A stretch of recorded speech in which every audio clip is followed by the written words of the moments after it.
tentang perkembangan teknologi pendidikan yang ada di Indonesia nih. Ini mencangkup pengertian, sejarah, konsep pembelajaran, manfaat, dan tantangan apa aja sih yang ada di dalam pendidikan teknologi yang ada di Indonesia ini. Nah, yuk simak keseruan kita. Emang apa sih perkembangan teknologi pendidikan di Indonesia? Nah, kalau kita lihat perkembangan dunia pendidikan sekarang, semuanya sudah mulai bergerak ke arah digital. Mulai dari cara guru mengajar, cara siswa belajar, sampai alat yang dipakai, semuanya ikut berubah karena teknologi. Perkembangan teknologi pendidikan di Indonesia telah bergeser dari penggunaan alat bantu sederhana menuju pendekatan yang menitik beratkan pada desain, implementasi, dan evaluasi pembelajaran. Secara sistematik, infrastruktur TIK dan e-learning mendorong pembelajaran yang lebih interaktif meskipun kesenjangan akses antara wilayah maju dan terpencil masih menjadi tantangan. Fokus kajian ini mencangkup 5 domain utama. Yang pertama ada perencanaan, pengembangan media, pemanfaatan, pengelolaan, dan evaluasi. Penerapan e-learning dan blended learning makin luas, namun memerlukan peningkatan kompetensi digital guru, pemerataan internet, dan keamanan data. Transformasi digital pendidikan membutuhkan sinergi kebijakan, pelatihan, dan evaluasi berkelanjutan agar teknologi benar-benar meningkatkan kualitas serta pemerataan pendidikan. Oke, aku boleh tanya-tanya nggak, apa sih perkembangan sejarah teknologi ini?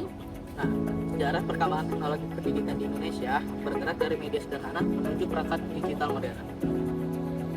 Setelah kemerdekaan, modernisasi pendidikan dimulai. Pada tahun 1950-an, sekolah mulai memakai media visual sebagai alat bantu belajar.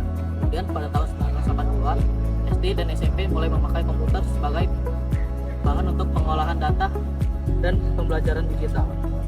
Masuk ke era internet, pembelajaran jarak jauh dan akses sumber digital semakin mudah. Di era digital saat ini, laptop, proyektor, dan media interaktif digunakan luas untuk membuat pembelajaran lebih fleksibel, menarik, dan interaktif. Oh, jadi gitu ya sejarahnya. Ya, kalau konsep pembelajaran berbasis teknologi itu apa sih? Nah, konsep pembelajaran berbasis teknologi itu bukan sekedar memakai perangkat digital aja, tapi gimana teknologi dipilih dan dipadukan dengan metode serta materi agar sesuai kebutuhan siswa. Guru perlu memahami nih, kebutuhan siswa itu apa aja. Seperti yang ditegaskan Ismail dan kawan-kawan pada tahun 2022, penelitian Zakia, Sulaiman, dan Subagio pada tahun 2023 menunjukkan bahwa hasil belajar meningkat ketika guru mampu menyeimbangkan teknologi, strategi manajer, dan materi. Roshid dan Japri pada tahun 2021 juga membuktikan bahwa teknologi itu membantu menjelaskan konsep abstrak terutama dalam matematika secara keseluruhan. Efektivitas pembelajaran berbasis teknologi terletak pada perencanaan dan penggunaan yang tepat, bukan pada perangkatnya semata. Kalau misalnya manfaat dari pendidikan teknologi yang ada di Indonesia itu apa? Nah, manfaat pengembangan teknologi pendidikan di Indonesia itu ada membuka akses belajar yang lebih luas, meningkatkan efisiensi, memudahkan kolaborasi dan komunikasi, serta mendorong kemandirian belajar. Nah, selanjutnya yang terakhir adalah kesenjangan implementasi pendidikan di Indonesia. Kesenjangan pendidikan di Indonesia terhambat oleh akses digital yang masih parah, meskipun teknologi terbukti meningkatkan keterlibatan siswa dan literasi global. Infrastruktur dan akses tidak merata adalah satu kesenjangan digital yang jelas antara wilayah perkotaan dan pedesaan. Dua, hanya 42% sekolah atau universitas yang memiliki koneksi internet yang baik. Tiga, akses perangkat digital yang terbatas. Dan yang keempat adalah keterbatasan dana menghambat pemeliharaan dari teknologi tersebut.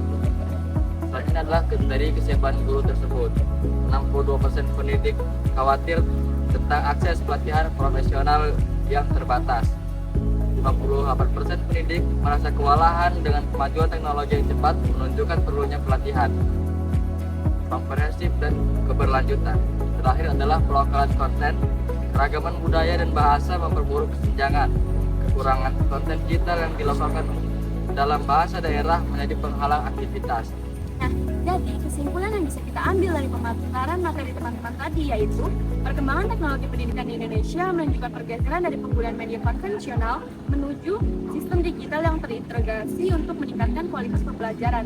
Teknologi kini menjadi bagian penting dari keseluruhan proses pembelajaran, mulai dari perencanaan hingga evaluasi.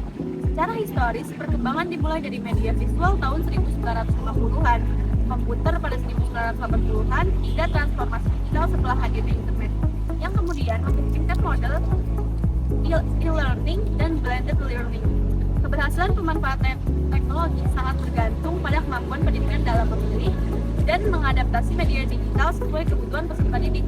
Namun, penerapannya masih terkendala kesenjangan digital di infrastruktur yang belum merata, keterbatasan perangkat, serta rendahnya kompetisi digital pendidik. Secara keseluruhan, pengembangan teknologi pendidikan memerlukan kebijakan yang berkelanjutan, investasi infrastruktur, dan pelatihan pendidik yang konsisten.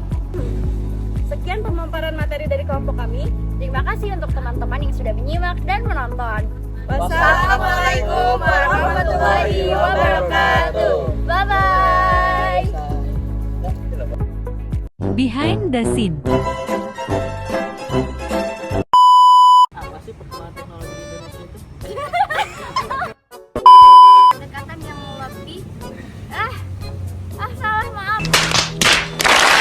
Oh iya, kalau konsep pembelajaran Tapi konsepnya keren.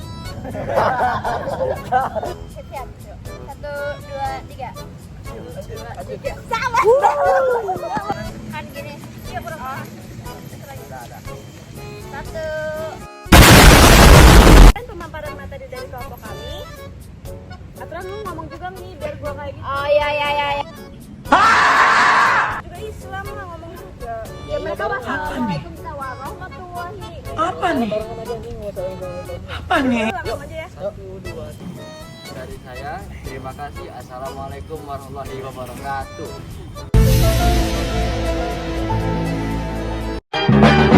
One is the loneliest number that you